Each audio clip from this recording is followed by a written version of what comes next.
दोस्तों, आज हम बात करेंगे गोविंदगढ़ किले के बारे में। तो ये जो गोविंदगढ़ किला है, वो अमृतसर के पवित्र शहर में स्थित है। गोविंदगढ़ किला केवल ईंटों और दीवारों से बना एक जीवंत संग्रहालय है, जो महाराज रणजीत सिंह बहादुर सिख सिख योद्धाओं और पंजाब की समृद्ध विरासत की कहानियों को बयां करता है। 8वीं शताब्दी में निर्मित और कभी शक्तिशाली महाराजा के शासनकाल में रहा यह राजसी किला आज इतिहास, मनोरंजन और सांस्कृतिक अन्वेषण का एक अनूठा मिश्रण है। इस किले का निर्माण 18वीं शताब्दी में सिख वंश के संस्थापक महाराजा रणजीत सिंह ने करवाया था। पंजाब के इतिहास में इस किले का महत्वपूर्ण योगदान रहा है और इस पर विभिन्न शासकों और साम्राज्यों का शासन रहा है। आज किले का जीर्णोद्धार करके इस एक पर्यटन स्थल में बदल दिया गया है, जो पंजाब के समृद्ध इतिहास और संस्कृति को प्रदर्शित करता है। किले में कई संग्रहालय हैं, जिनमें शेरे पंजाब, महाराजा रणजीत सिंह संग्रहालय और तोपखाना प्रदर्शन संग्रहालय शामिल हैं। अब हम इसके इतिहास में चलते हैं।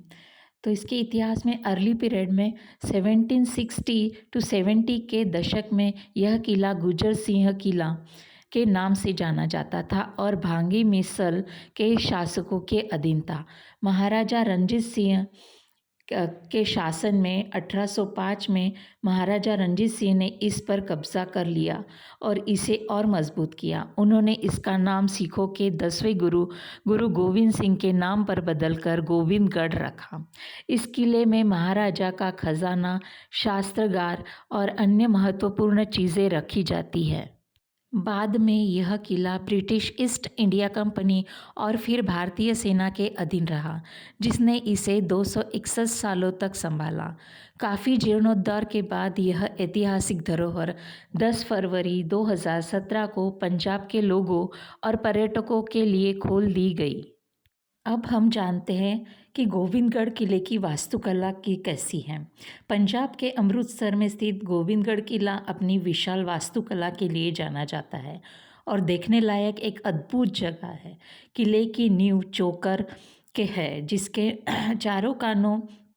चारों कोनों पर प्राचीरें बनी हैं और इसमें 2 द्वार है। परिसर के अंदर 4 बुर्जे हैं, जो अद्वितीय एंग्लो सिख वास्तुकला शैली को दर्शाते हैं। इसके अलावा परिसर में कई द्वार हैं, जो आंतरिक भाग में सीधे प्रवेश प्रदान करते हैं, जिनमें मुख्य प्रवेश द्वार, नलवा द्वार और पीछे स्थिर केलर द्वार शामिल है।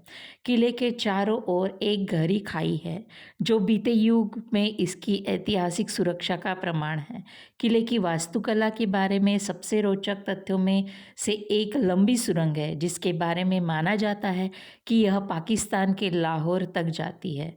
औपनिवेशिक बंगले से लेकर तोशाखाना तक परिसर के अंदर की गई संरचनाएं गौरवशाली सिख और ब्रिटिश काल को दर्शाती है। और अब हम जानेंगे गोविंदगढ़ किले में शो और प्रस्तुतियाँ कैसे होती हैं।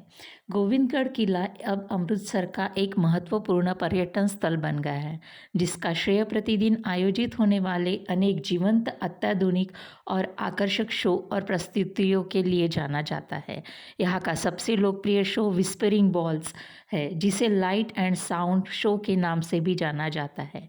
यह शो शहर के गौरवशाली इतिहास के साथ साथ गोविंदगढ़ किले के अनछुए रहस्यों को भी उजागर करता है।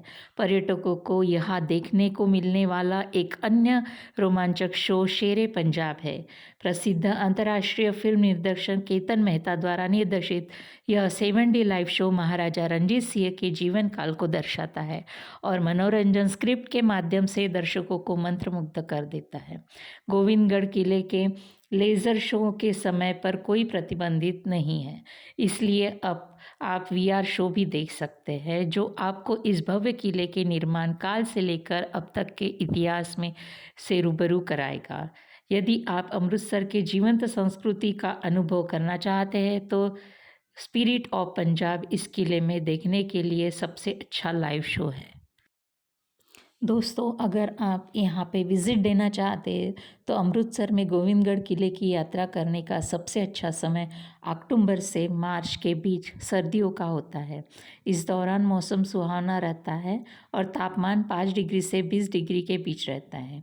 इसके अलावा आप यहाँ पे हवाई मार्ग से अमृतसर में स्थित श्री गुरु रामदास जी अंतर्राष्ट्रीय हवाई अड्डा से सबसे निकटतम हवाई अड्डा है, जो गोविंदगढ़ किले से लगभग 12 किलोमीटर की दूरी पर है। आप हवाई अड्डे से किले तक टैक्सी या बस ले सकते हैं। ट्रेन द्वारा अमृतसर रेलवे स्टेशन सबसे निकटतम रेलवे स्टेशन है, जो गोविंदगढ़ किले से लगभग 2.5 किलोमीटर दूर स्थित है। आप रेलवे स्टेशन से किले तक टैक्सी या ऑटो रिक्शा से जा सकते हैं। बस द्वारा अमृतसर में बसों का अच्छा नेटवर्क है, जो इसे भारत के अन्य प्रमुख शहरों से जोड़ता है। आप अमृतसर के लिए बस ले सकते हैं और फिर किले तक जाने के लिए टैक्सी या ऑटो रिक्शे ले सकते हैं। अगर आपको यह इन्फॉर्मेशन अच्छी लगी हो तो प्लीज़ वीडियो को लाइक कीजिए, सब्सक्राइब कीजिए। तब तक के लिए धन्यवाद।